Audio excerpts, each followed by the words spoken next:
Oke, sebelumnya boleh perkenalkan diri, nama kakak siapa, dari jurusan apa? Oke.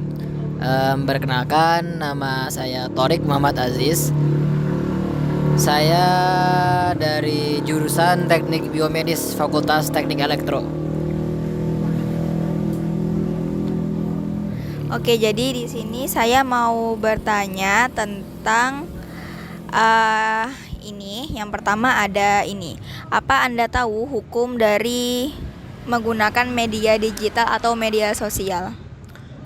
Secara apa ya, de facto atau ininya secara tertulis, hukum tertulis saya nggak tahu ya, tapi em, prinsip yang saya pakai untuk mengenai hukum media sosial itu sebenarnya atau media digital itu sebenarnya nggak jauh dari yang namanya etika etika komunikasi ya, dimana kita tuh menyampaikan sesuatu tuh dengan apa ya, sopan santun yang sesuai dengan etika etika masyarakat, sesuai dengan norma masyarakat gitu. Nah tadi itu agak diralat, jadi ya kita fokusnya pakainya norma sosial. Oh, begitu. Oke, kemudian yang berikutnya, mengapa menurut Anda itu apakah penting memahami hukum buat di media sosial sendiri? Sebenarnya hukum media digital atau media sosial ini sendiri itu apa ya, ada suatu kewajiban ya, karena sebenarnya mereka itu nggak ada jauh beda dengan kita kayak berkomunikasi secara langsung. Itu hanya sebab media ya, media untuk saling terhubung satu sama lain, dimana yang namanya berkomunikasi itu kita nggak jauh dari kayak menjaga apa ya, menjaga etika dalam komunikasi itu sendiri. dan dan itu balik lagi ke mengikuti budaya dari sosial dari lokasi itu sendiri, atau enggak di ini lingkungan itu sendiri lah. Soalnya di kenyataan juga hukum sosial misalnya di Bandung dengan kita di Jawa Tengah, misalnya di Solo, atau misalnya di Jawa Timur, misalnya kita di Surabaya, atau misalnya kita kayak di Sumatera kayak seperti Jambi, terus di Padang dan yang lain sebagainya, itu mereka punya hukumnya sendiri.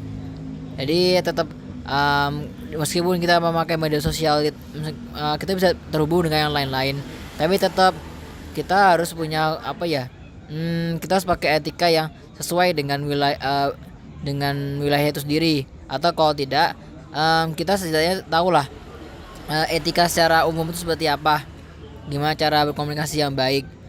Pasti semua orang udah tahu lah namanya hukum kayak gimana.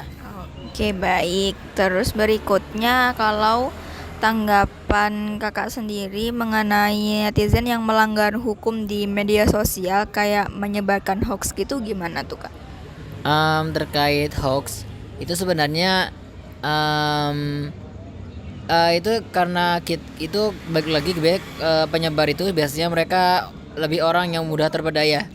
Mereka mudah kayak percaya dengan apa yang dikirim kepada kita, karena sebenarnya yang namanya fakta atau hoax itu akan terdengar sebagai sesuatu yang abu-abu ketika disampaikan dengan penuh keyakinan. Oh iya.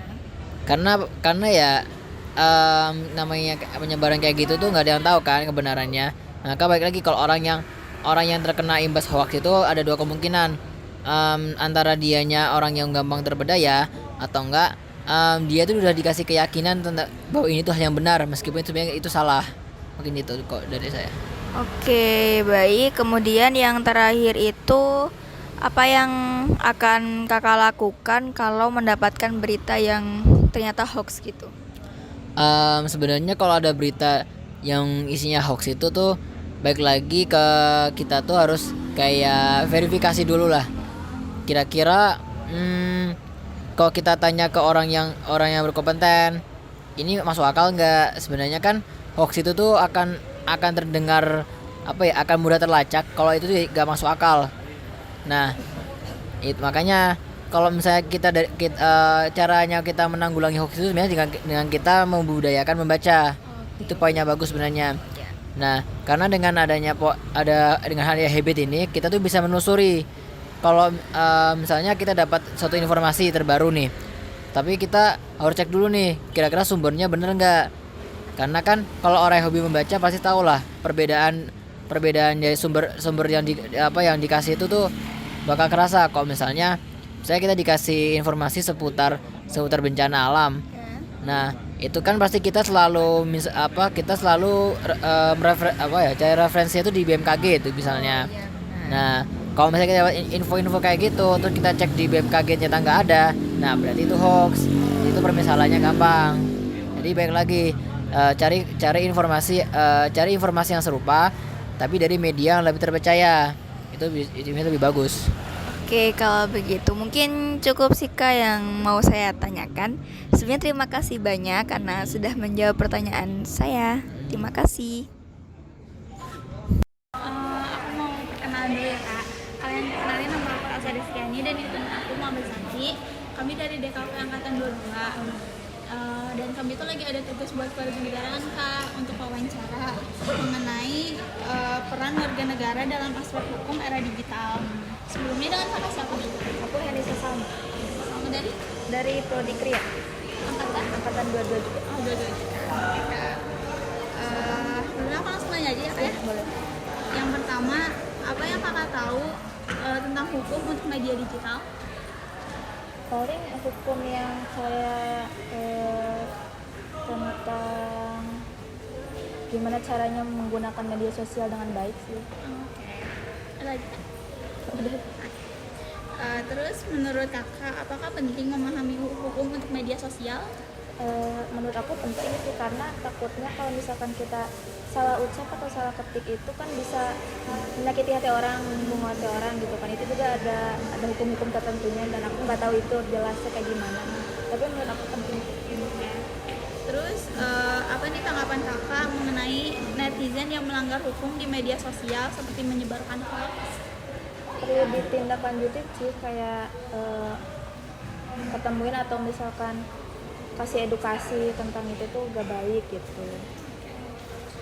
Terus apa yang akan kakak lakukan nih kalau mendapatkan berita yang ternyata itu tuh hoax?